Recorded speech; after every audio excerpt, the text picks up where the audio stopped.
Hello, my friends. Welcome back to the Hello Tomorrow podcast, where we create clarity from chaos by using optimism as a strategy. Now, today we need to talk about just that, optimism.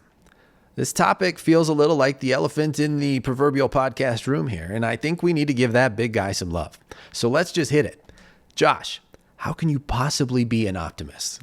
Isn't that ignoring what's happening?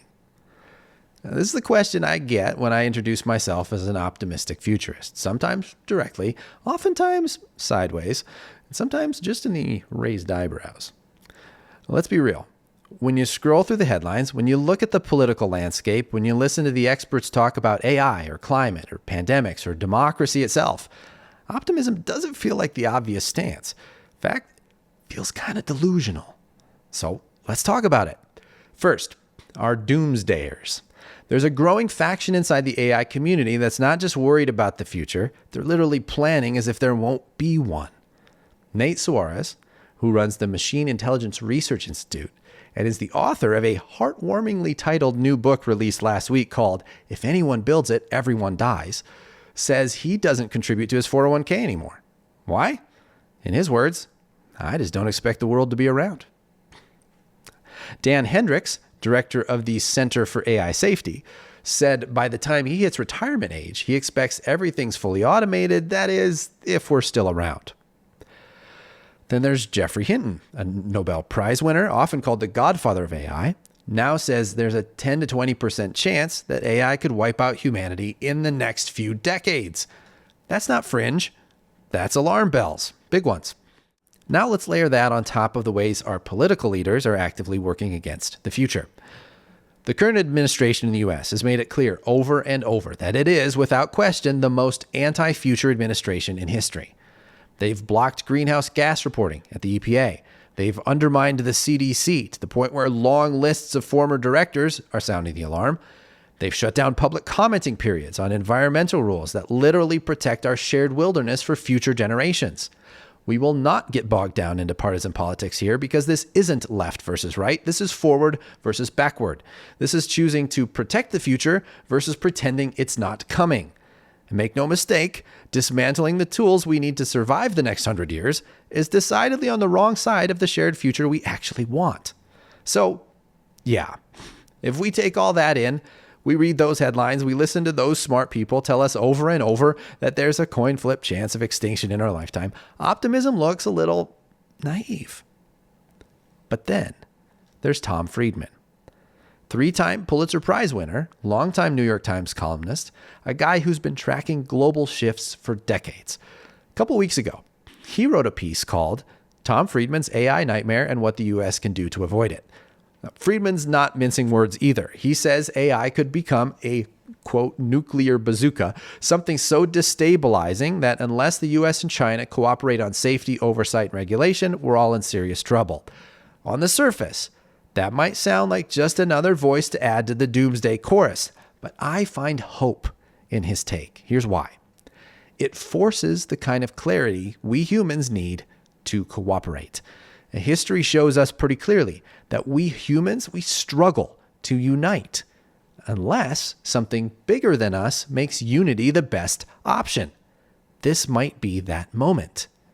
Think about it. If AI is the, quote, enemy, and I'm not convinced it is, but let's say it is, then suddenly it's not US versus China, and it's not West versus East, it's humanity versus an existential risk. And in that equation, we get the benefits of the whole enemy of my enemy is my friend thinking. Now, that's the optimistic twist I take from Friedman. If AI really is an existential threat, then maybe, finally, it's the thing that gets us to stop fooling around about our differences and actually build a future together. So maybe this technology becomes the forcing function that reminds us that we're all on the same damn team. Now, this brings us to my favorite current perspective on this debate. Mo Gawdat, author and former Google X executive, did a podcast interview last month I absolutely loved. He said something that flipped the whole conversation for me. Mo argues that the role of intelligence is to resist chaos. The universe naturally tends toward entropy, decay, right? Glass breaks but doesn't unbreak.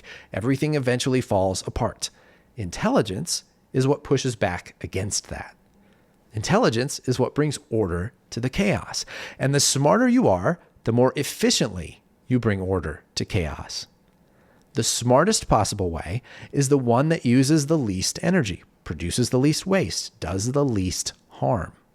So, if you follow this line of reasoning, Mo says, the most intelligent beings, who will be AI in this case, within a few years, will also be the most peaceful. Because peace is simply more efficient than violence. War is wasteful.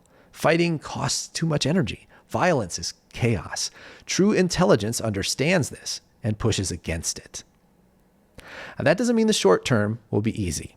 Mo acknowledges that right now humans can and likely will use AI to do violent things, which is why we need to heed Tom Friedman's warning. Mo calls this period a short-term dystopia. But I want you to notice that's not a story of man versus machine. That's man versus man using machine as a weapon. But the long term, if superintelligence really is around the corner and intelligence really works the way physics says it does, then smarter AI will trend toward peace, toward order, toward life. And to me, this makes a lot of sense. So, back to the original question. How could any of us be optimists in the face of all this? We can do this because optimism is not blind hope. It's not putting on rose-colored glasses and pretending everything's fine. That's denial, not optimism. Optimism, the way I wield it, is rebellion strategy. If you've listened to the past couple episodes, you know my perspective on this, but I'm going to keep saying it because it's really important. Revolutionaries are always optimists. Always. You don't try to overthrow the old order unless you actually believe something better is possible. You don't build a new system unless you have faith that tomorrow can be better than today. Optimism is an act of defiance. It's how we say, yes, I see the mess. Yes, I see the decay. And yes, I choose to fight for something better. That's why I say you and I are rebels for the future. Does that mean it's easy? No. But what's the alternative? Pessimism, I guess? Okay, pessimism is seductive. It feels smart. It feels responsible. It lets you sit back and sigh and say, see, told you it was all going to hell. But pessimism doesn't build anything. Pessimism doesn't design better systems. Pessimism doesn't create art or beauty or justice. Optimism does.